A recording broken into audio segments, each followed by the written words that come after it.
أنا مدربة تعليق صوتي، ومؤخرا بقيت بدرب الناس في ورش منفصلة على تحسين صوتهم. هو الصوت ينفع يتحسن؟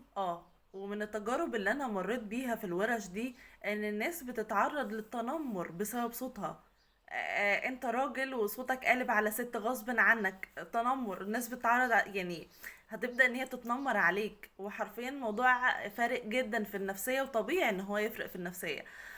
صوت ست، هي يعني هي اوريدي ست وصوتها قلب على راجل شوية بسبب ان هي بتستخدم، يعني بتتكلم من منطقة عميقة شوية في الصوت، فصوتها خشن، فهي دايما طول عمرها الناس شايفينها ان هي حد صعب، حد شخصيته جامدة وناشفة ومش لذيذة.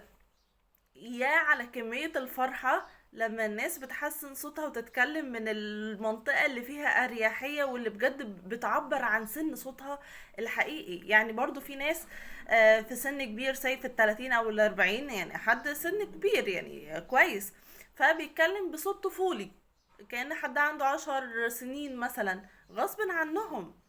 وبس هما فضلوا حياتهم عايشين ان هو اوكي خلاص هيعملوا ايه، ده الطبيعي وخلاص قضاء وقدر. لا، الصوت ينفع يتحسن لو ما عندكش مشكلة عضوية في حاجة معينة محتاجة تدخل جراحي، فالصوت يتحسن. اللدغات عندك، مخارج الحروف بتتحسن وبتتعالج. ما تفضلوش طول حياتكم بتتعرضوا للتنمر وساكتين.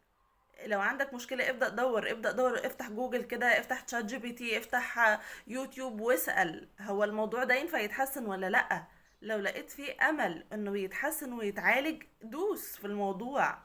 وانا بما اني مدربة بالمجال ده، وبجد شهدت تجارب، والحمد لله عملنا يعني تحول في الصوت رهيب، اللي هو انت غيرت حياة بني ادم. مش عشان تشتغل في المجال بتاع الفويس اوفر يعني، مش الورش دي كانت في البداية غرضها للناس اللي داخلة في مجال الفويس اوفر، فبتحسن صوتها اكتر، فعاوزة تشتغل فيه. اوكي، ده شغل، اوكي اي حد ممكن يدرب للشغل، بس انك تفرق في نفسية حد فغيرت حياته كاملة، ده المهم قوي. يعني دي حاجة فارقة بجد. فلو انت بتتعرض للتنمر، لا حبيبي فوق. لا، انت ينفع تحسن من حياتك، ينفع تحسن من شخصيتك. انا عارفة قد ايه الصوت ممكن يغير شخصيتك ويهز ثقتك بنفسك في كل حاجة.